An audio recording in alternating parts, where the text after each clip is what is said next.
जय हिंद। बिहार दरोगा सीरीज के अंतर्गत हम लोगों ने एडिटोरिया जो परवीन सर का न्यू बुक आया है उसमें 1 से लेके 7 तक का सेट कंप्लीट कर लिए हैं। आज के वीडियो में हम लोग सेट नंबर 8 पढ़ेंगे। तो चलिए इसी के साथ वीडियो की शुरुआत करते हैं।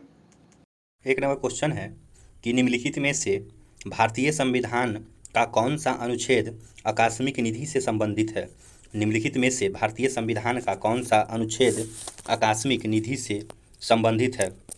तो राइट आंसर हो जाएगा अनुच्छेद 267। नेक्स्ट क्वेश्चन है कि निम्नलिखित में से किस आयोग समिति की सिफारिश पर भारत में अंतर्राज्यीय परिषद की स्थापना की गई। निम्नलिखित में से किस आयोग या समिति की सिफारिश पर भारत में अंतर्राज्यीय परिषद की स्थापना की गई। तो सरकारिया आयोग। नेक्स्ट क्वेश्चन है कि कौन सा संविधान संशोधन अधिनियम द्वारा मतदान की आयु को 21 वर्ष से घटाकर 18 वर्ष किया गया। कौन सा संविधान संशोधन अधिनियम द्वारा मतदान की आयु को 21 वर्ष से घटाकर 18 वर्ष किया गया। तो 61वां संविधान संशोधन के द्वारा। निम्नलिखित में से कौन सा शब्द भारतीय संविधान की प्रस्तावना में उल्लेखित नहीं है। निम्नलिखित में से कौन सा शब्द भारतीय संविधान की प्रस्तावना में उल्लेखित नहीं है। तो संघीय उल्लेखित नहीं है, बाद बाकी अखंडता उल्लेखित है, लोकतंत्रात्मक उल्लेखित है और पंथ निरपेक्ष भी उल्लेखित है। भारतीय संविधान के अंतर्गत निम्नलिखित में से कौन सा मौलिक कर्तव्य नहीं है। भारतीय संविधान के अंतर्गत निम्नलिखित में से कौन सा मौलिक कर्तव्य नहीं है। तो आम चुनाव में मतदान नहीं है, मौलिक कर्तव्य बाद बाकी सब है। कौन कौन है देख लेते हैं। वैज्ञानिक दृष्टिकोण की भावना का विकास, सार्वजनिक संपत्ति की सुरक्षा, संविधान का पालन तथा इसके आदर्शों का सम्मान, ये सब है। चलिए नेक्स्ट देखते हैं कि लोक लेखा समिति समीक्षा करती है। क्या चीज़ की समीक्षा करती है। तो नियंत्रक व महालेखा परीक्षक के प्रतिवेदन की। 7 नंबर क्वेश्चन देखते हैं कि नीचे दिए गए तथ्यों पर भी ध्यान देना है कि भारत के प्रथम मुख्य निर्वाचन आयुक्त सुकुमार सेन थे। भारत के प्रथम मुख्य निर्वाचन आयुक्त कौन थे। सुकुमार सेन थे। दूसरा में है कि भारत की पहली महिला मुख्य निर्वाचन आयुक्त BS रमा देवी थी। भारत की पहली महिला मुख्य निर्वाचन आयुक्त BS रमा देवी थी। तो इसका राइट आंसर हो जाएगा कि एक और दोनों सही हैं। नेक्स्ट है कि निम्नलिखित राज्यों में से किस राज्य में विधान परिषद नहीं है। निम्नलिखित राज्यों में से किस राज्य में विधान परिषद नहीं है। निम्नलिखित राज्यों में से किस राज्य में विधान परिषद नहीं है। तो राइट आंसर तमिलनाडु हो जाएगा। नेक्स्ट 9 नंबर क्वेश्चन देखते हैं कि निम्नलिखित में से कौन सा हिंदुस्तान रिपब्लिक एसोसिएशन के संस्थापक सदस्यों में से एक थे। निम्नलिखित में से कौन हिंदुस्तान रिपब्लिक एसोसिएशन के संस्थापक सदस्यों में से एक थे। तो रामप्रसाद बिस्मिल। भारत में पुर्तगाली शक्ति का वास्तविक संस्थापक कौन था। भारत में पुर्तगाली शक्ति का वास्तविक संस्थापक अबुकर्क थे। कौन थे। अबुकर्क। नेक्स्ट देखते हैं कि ब्रिटिश भारतीय राज्य क्षेत्र का अंतिम प्रमुख विस्तार हुआ। ब्रिटिश भारतीय राज्य क्षेत्र का अंतिम प्रमुख विस्तार कहाँ तक हुआ। तो डफरिन के समय में हुआ। 1857 के इलाहाबाद विद्रोह का नेता निम्न में से कौन थे। 1857 के इलाहाबाद विद्रोह का जो नेता थे मौलवी लियाकत अली। नेक्स्ट क्वेश्चन है कि निम्नलिखित में से किस सत्याग्रह आंदोलन में गांधी जी ने प्रत्यक्ष रूप से भाग नहीं लिया। निम्नलिखित में से किस सत्याग्रह आंदोलन में गांधी जी ने प्रत्यक्ष रूप से भाग नहीं लिया। तो बायकोम सत्याग्रह में नहीं लिए थे। सर्वाधिक ऋग्वैदिक सूक्त किस देवता को समर्पित है। सर्वाधिक ऋग्वैदिक जो सूक्त है वो किस देवता को समर्पित है। तो सबसे ज़्यादा इंद्र को। प्राचीन काल में तीर्थंकर शब्द संबंधित है। तो तीर्थंकर शब्द जैन धर्म से संबंधित है। नेक्स्ट है कि निम्न में से कौन सा विद्वान कनिष्क के दरबार से संबंधित नहीं थे। कौन सा विद्वान कनिष्क के दरबार से संबंधित नहीं थे। तो पतंजलि। कौन कौन थे। तो चरक थे, अश्वघोष थे और नागार्जुन थे। नेक्स्ट है कि निम्नलिखित राजवंशों में किसका उल्लेख संगम साहित्य में नहीं हुआ। निम्नलिखित राजवंशों में किसका उल्लेख संगम साहित्यों में नहीं हुआ। तो कदम्ब का नहीं हुआ था, चेर का हुआ था, चोल का हुआ था और पांडव का हुआ था। नेक्स्ट क्वेश्चन है कि मुहम्मद गौरी को सबसे पहले किसने पराजित किया था। मुहम्मद गौरी को सबसे पहले किसने पराजित किया था। तो भीम द्वितीय ने। निम्नलिखित में से किसने प्रसिद्ध कुतुब मीनार के निर्माण में योगदान नहीं दिया।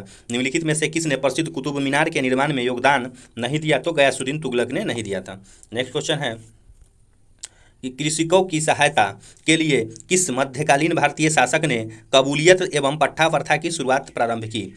कृषकों की सहायता के लिए किस मध्यकालीन भारतीय शासक ने कबूलियत एवं पट्टा की व्यवस्था प्रारंभ की थी।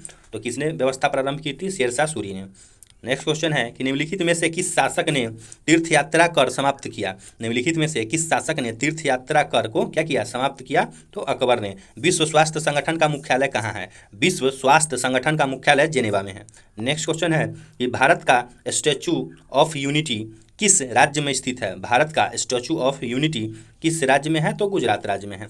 बुकर पुरस्कार जीतने वाली पहली भारतीय महिला कौन है, तो बुकर पुरस्कार जीतने वाली पहली भारतीय महिला अरुंधति राय हैं। नेक्स्ट क्वेश्चन है कि विश्व मरुस्थल और सूखा रोकथाम दिवस किस दिन मनाया जाता है। विश्व मरुस्थल और सूखा रोकथाम दिवस 17 जून को मनाया जाता है। 26 नंबर क्वेश्चन है कि अंतर्राष्ट्रीय परमाणु ऊर्जा एजेंसी IAEA की स्थापना किस वर्ष हुआ। अंतर्राष्ट्रीय परमाणु ऊर्जा एजेंसी IAEA की स्थापना किस वर्ष हुआ, तो 1957 ईस्वी में। बार्ली लोक चित्रकारी किस राज्य का एक रूप है। बार्ली लोक चित्रकारी किस राज्य का एक रूप है, तो महाराष्ट्र का। नेक्स्ट है कि भारत के पहले सफल परमाणु परीक्षण न्यूक्लियर टेस्ट का कोड नाम क्या था। भारत के पहले सफल परमाणु परीक्षण न्यूक्लियर टेस्ट का जो कोड नाम था वो स्माइलिंग बुद्धा था। नेक्स्ट है कि निम्नलिखित में से कौन एक राज्य दंडकारण्य क्षेत्र का भाग नहीं है। निम्नलिखित में से कौन सा एक राज्य दंडकारण्य क्षेत्र का भाग नहीं है, तो कर्नाटक हो जाएगा। भारत में पहली बार वन महोत्सव कब मनाया गया था। भारत में पहली बार वन महोत्सव 1950 ईस्वी में मनाया गया था। निम्नलिखित में से कौन सी दूध देने वाली गाय की एक देसी नस्ल है। निम्नलिखित में से कौन सी दूध देने वाली गाय की एक देसी नस्ल है, तो लाल सिंधी हो जाएगा राइट आंसर। नेक्स्ट क्वेश्चन देखते हैं। नेक्स्ट है 32 नंबर कि भारत की प्रथम राष्ट्रीय समुदाय पार्क स्थित है। भारत का प्रथम राष्ट्रीय सामुद्रिक पार्क स्थित है। भारत का प्रथम राष्ट्रीय सामुद्रिक पार्क स्थित है, तो कहाँ स्थित है, कच्छ की खाड़ी में। राष्ट्रमंडल खेल 2022 में स्वर्ण पदक जीतने वाले जेरमी लाल रिनुंगा का संबंध किस खेल से है। राष्ट्रमंडल खेल 2022 में स्वर्ण पदक जीतने वाले जेरेमी लाल रिनुंगा का संबंध किस खेल से है, तो इसका संबंध भारोत्तोलन से है। नेक्स्ट क्वेश्चन है कि US ओपन 2022 पुरुष एकल के खिताब किस खिलाड़ी ने जीता। US ओपन 2022 पुरुष एकल का खिताब किस खिलाड़ी ने जीता, तो कार्लोस अल्कराज ने। स्वच्छ सर्वेक्षण रिपोर्ट 2022 के अनुसार इंदौर को लगातार छठे वर्ष सबसे स्वच्छ घोषित किया गया। दूसरे तथा तीसरे स्थान पर किस शहर को स्वच्छ घोषित किया गया है, तो पहला तो छठा बार में है इंदौर, लेकिन दूसरा और तीसरा स्थान कौन है वह पूछा जा रहा है। तो दूसरा और तीसरा स्थान है, दूसरा स्थान सूरत और तीसरा स्थान नवी मुंबई। इंटरपोल महासभा की बैठक 2022 में कहाँ आयोजित किया गया है। इंटरपोल महासभा की बैठक 2022 में नई दिल्ली में आयोजित किया गया है। राष्ट्रीय जल पुरस्कार 2022 से पूर्वी जोन के किस जिले को सम्मानित किया गया। राष्ट्रीय जल पुरस्कार 2022 से पूर्वी जोन के किस जिले को सम्मानित किया गया है, तो पूर्वी चंपारण को। नेक्स्ट क्वेश्चन है कि चिकित्सा के क्षेत्र में नोबेल पुरस्कार 2022 से सम्मानित स्वांतो पावो का संबंध किस देश से है। चिकित्सा के क्षेत्र में नोबेल पुरस्कार 2022 से सम्मानित स्वांतो पावो का संबंध किस देश से है, तो स्वीडन से है। उदार शक्ति सैन्य अभ्यास का आयोजन भारत तथा किन देशों के मध्य आयोजित किया गया है। उदार शक्ति सैन्य अभ्यास का आयोजन भारत तथा किन देशों के मध्य आयोजित किया गया, तो मलेशिया के। नेक्स्ट क्वेश्चन है कि अंतर्राष्ट्रीय बौद्धिक संपदा सूचकांक 2022 में भारत का स्थान कौन सा है। अंतर्राष्ट्रीय बौद्धिक संपदा सूचकांक 2022 में भारत का स्थान कौन सा है, तो 43वां। लिव्स नो वन बिहाइंड विषय के साथ 2022 में निम्नलिखित में से कौन सा दिवस मनाया गया। लिव नो वन बिहाइंड विषय के साथ 2022 में निम्नलिखित में से कौन सा दिवस मनाया गया, विश्व खाद्य दिवस। नेक्स्ट क्वेश्चन है कि सालबुग वेटलैंड रिजर्व किस राज्य केंद्र शासित प्रदेश में स्थित है। सालबुग वेटलैंड रिजर्व किस राज्य और केंद्र शासित प्रदेश में स्थित है, तो जम्मू और कश्मीर में। नेक्स्ट क्वेश्चन देखते हैं कि भारत सरकार ने 200 करोड़ वैक्सीन डोज का लक्ष्य कब प्राप्त किया। भारत सरकार ने 200 करोड़ वैक्सीन डोज का लक्ष्य कब प्राप्त किया, तो 17 जुलाई 2022 को। वित्तीय वर्ष 22-23 में कितने रोपवे परियोजना की शुरुआत करने की घोषणा की गई है। वित्तीय वर्ष 22-23 में कितने रोपवे परियोजना की शुरुआत करने की घोषणा की गई है, तो राइट आंसर हो जाएगा 8। नेक्स्ट क्वेश्चन देखते हैं कि तमिलनाडु सरकार ने किसके जन्मदिन को समानता दिवस के रूप में मनाने की घोषणा की है। तमिलनाडु सरकार ने किसके जन्मदिन को समानता दिवस के रूप में मनाने की घोषणा की है, तो डॉक्टर भीमराव अंबेडकर। 23वां SCO शिखर सम्मेलन की मेजबानी वर्ष 2023 में किस देश के द्वारा किया जाएगा? 23वां SCO शिखर सम्मेलन की मेजबानी वर्ष 2023 में किस देश के द्वारा किया जाएगा? तो राइट आंसर हो जाएगा इसका कि भारत के द्वारा किया जाएगा।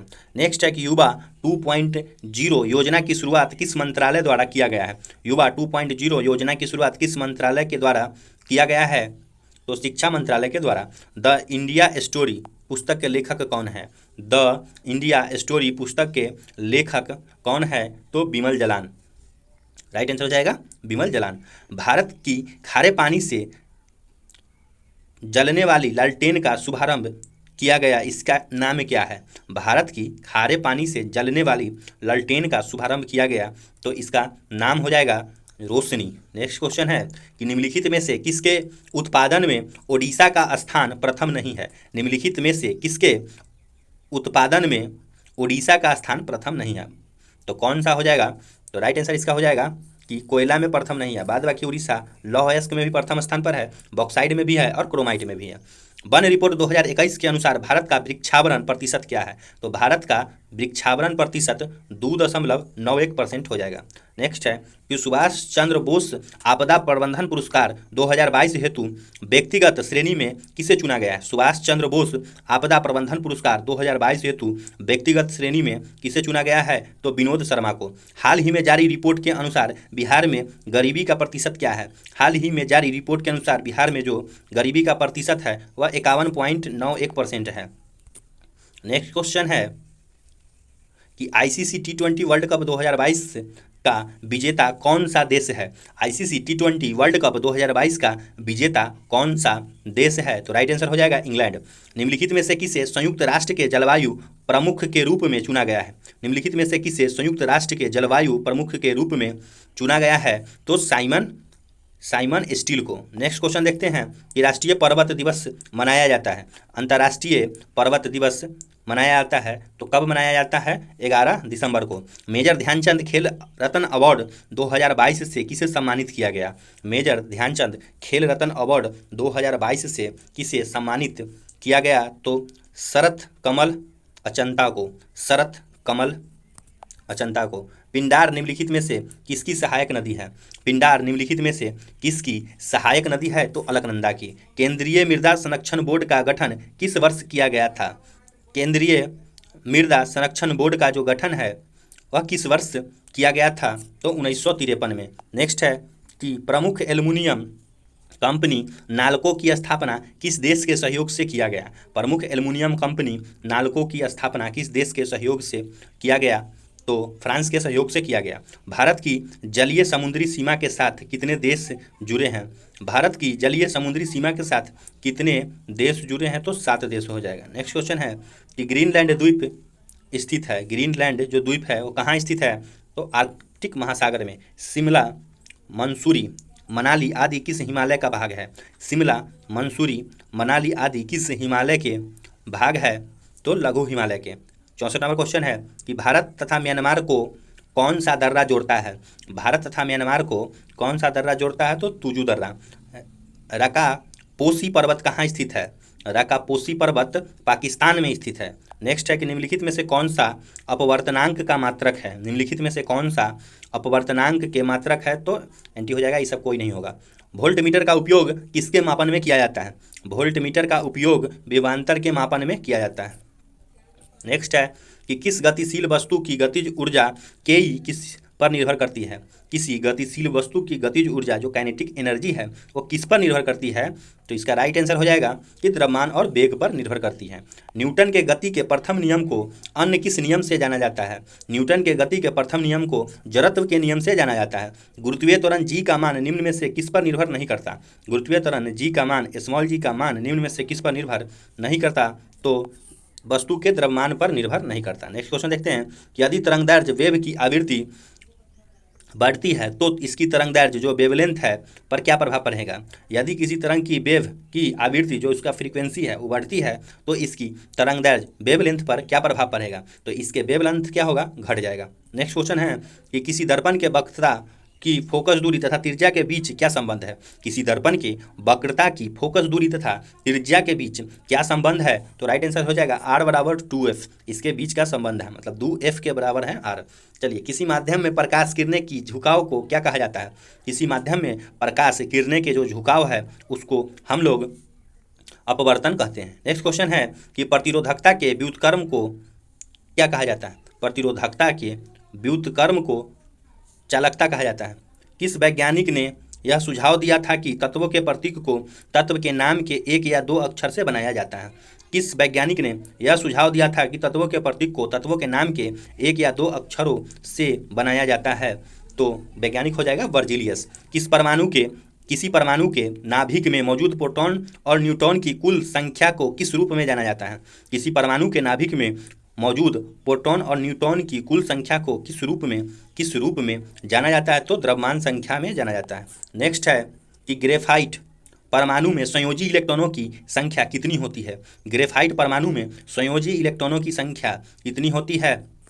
तो राइट आंसर हो जाएगा इसका कि 4 होती है। विसरण के संबंध में निम्न में से कौन सा कथन सत्य नहीं है? विसरण के संबंध में निम्नलिखित में से कौन सा कथन है जो सत्य नहीं है? तो देखते हैं इसका राइट आंसर।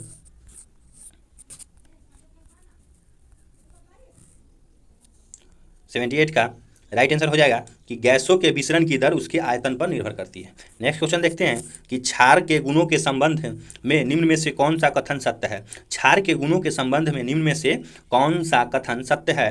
तो क्षार लाल लिटमस को नीला में बदल देता है, सही हो जाएगा। क्षार में कड़वा स्वाद होता है, ये भी सही हो जाएगा।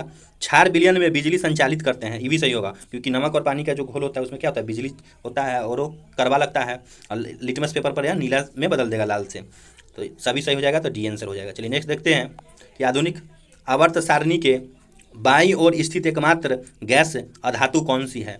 आधुनिक आवर्त सारणी के बाईं ओर स्थित एकमात्र गैस जो अधातु है कौन सी है? तो हाइड्रोजन है। निम्न में से किसका उपयोग जल की अस्थायी कठोरता दूर करने के लिए किया जाता है? निम्न में से किसका उपयोग जल की अस्थायी कठोरता को दूर करने के लिए किया जाता है? तो धोवन सोडा का। नेक्स्ट क्वेश्चन देखते हैं कि निम्नलिखित में से किसे पानी में घोलने पर जिप्सम में परिवर्तित हो जाता है? निम्नलिखित में से किसे पानी में घोलने पर वह जिप्सम में परिवर्तित हो जाता है? तो कैल्शियम सल्फेट हेमीहाइड्रेट। नेक्स्ट है कि स्टेनलेस स्टील बनाने के लिए निम्नलिखित में से किस धातु क्रोमियम के साथ मिलाया जाता है? स्टेनलेस स्टील बनाने के लिए निम्नलिखित में से किस धातु को क्रोमियम के साथ मिलाया जाता है? तो निकेल और लोहा को।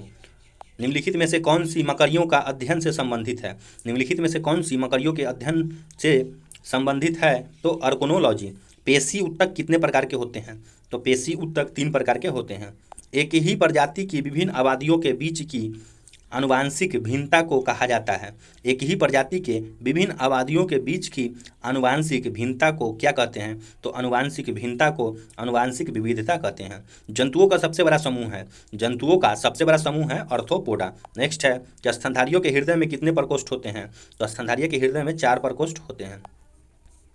सेब के फल में लाली का क्या कारण है? तो सेब के जो फल है उसमें लाली का कारण है एंथ्रोसाइनिन। जीवन चक्र की दृष्टि से पौधे का सबसे महत्वपूर्ण भाग है।